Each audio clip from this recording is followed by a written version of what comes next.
Lockdown शब्द को हम में से कईयों ने पहली बार ही सुना होगा, लेकिन भारत में इसका इतिहास कितना पुराना है, आइए इसको हम जान लेते हैं। ब्रिटिश काल के दौरान 19वीं और 20वीं सदी में हैजा और प्लेग बीमारियां जब फैला करती थी, उस समय अंग्रेज सरकार प्रभावित इलाकों में लॉकडाउन का निर्देश देती थी। तब इसे लॉकडाउन की बजाय हॉलीडे कहा जाता था। नवाब शासित हैदराबाद में भी इन दोनों बीमारियों के लिए मिलती जुलती ही व्यवस्था हुआ करती थी। तब भी लॉकडाउन, कंटेनमेंट जोन, आइसोलेशन और प्रवासियों के साथ बीमारी फैलने का डर हुआ करता था। ये सारी बातें अब इतने सालों बाद हम फिर से सुन रहे हैं। इन सभी अपनाए जाने वाले तरीकों का दस्तावेजीकरण भी उपलब्ध है।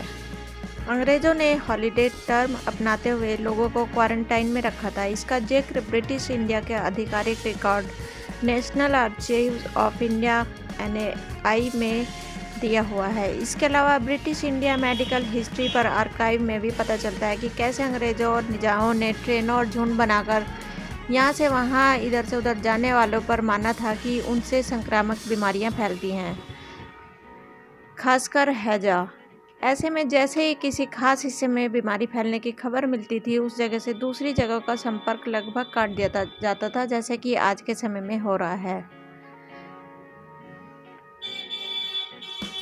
तब इन बीमारियों को रोकने के लिए कंटेनमेंट जोन हुआ करते थे, जिन्हें कॉर्डन सैनिटरीज कहा जाता था। यह एक फ्रेंच टर्म है जिसका मतलब है लोगों की आवाजाही पर प्रतिबंध। इसकी शुरुआत 16वीं सदी में माल्टा से हो चुकी थी, जब प्लेग फैलने पर वहां सैनिकों की निगरानी में लोगों के कहीं आने जाने पर मनाही हो गई थी।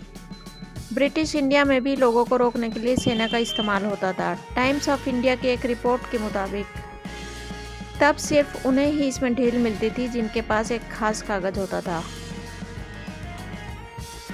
जिसे प्लेग पासपोर्ट कहा जाता था। इसमें लिखा होता था कि वे प्लेग से पूरी तरह से मुक्त हैं। सड़क पर निकलते हुए उन्हें ये कागज साथ रखना होता था और हर दूसरे दिन सेहत की जांच करवानी होती थी।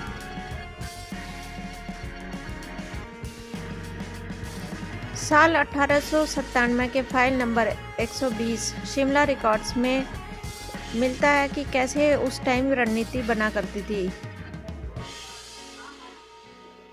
ये रिपोर्ट डिपार्टमेंट ऑफ रेवेन्यू और एग्रीकल्चर के पास उपलब्ध है। इसके मुताबिक साल 1897 की 20 मार्च को इलाहाबाद में एक मीटिंग हुई, जिसमें अंग्रेज सरकार ने हॉलीडे, जो कि अब लॉकडाउन जिसे कहा जा रहा है, पर बात की। संक्रामक बीमारी फैलने के दौरान मजदूरों को मिलने वाली इस छुट्टी में उन्हें अग्रिम तनख्वाह के साथ महीने भर घर पर रहना होता था और उन्हें कई सेहत का ख्याल रखना होता था। प्रवासी मजदूरों को छोटे छोटे समूहों में या ज़्यादा से ज़्यादा 500 लोगों को एक साथ अपने गांव की तरफ भेजा जाता था।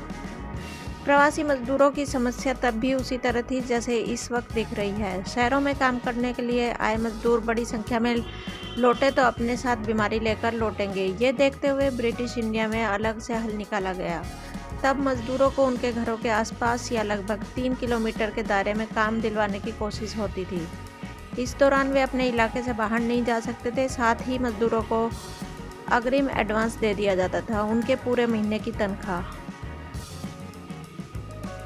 इसी तरह से क्वारंटाइन भी, जो कि आज से सदियों पहले शुरू हो चुका था, आज हम फिर से उसको देख रहे हैं। साल 1347 के अक्टूबर में चीन से होते हुए कई व्यापारिक जहाज इटली आकर लगे। उन जहाज़ों में ज़्यादातर लोग प्लेग का शिकार हो चुके थे। जो बचे थे उनके इलाज के दौरान संक्रमण फैला और लगभग 8 महीनों के भीतर ही ये बीमारी Africa, Italy, Spain, England, France, Austria, Hungary, Switzerland, Germany आदि देशों में पहुंच गई। बाद के लगभग 5 सालों तक यूरोप की आबादी इसका शिकार होती रही। आखिरकार उसका एक तरीका निकाला गया। लोगों ने चीन या एशिया से व्यापार कर लौटने वाले जहाज़ों को आइसोलेशन में रखना शुरू कर दिया, तब तक कि ये साबित नहीं हो जाता था कि जहाज़ के लोग संक्रमित हैं या नहीं हैं। ये पीरियड 30 दिन का होता था, जिसे ट्रेंटिनो कहा जाता था, जिसे कि आजकल क्वारंटीन कहा जा रहा है।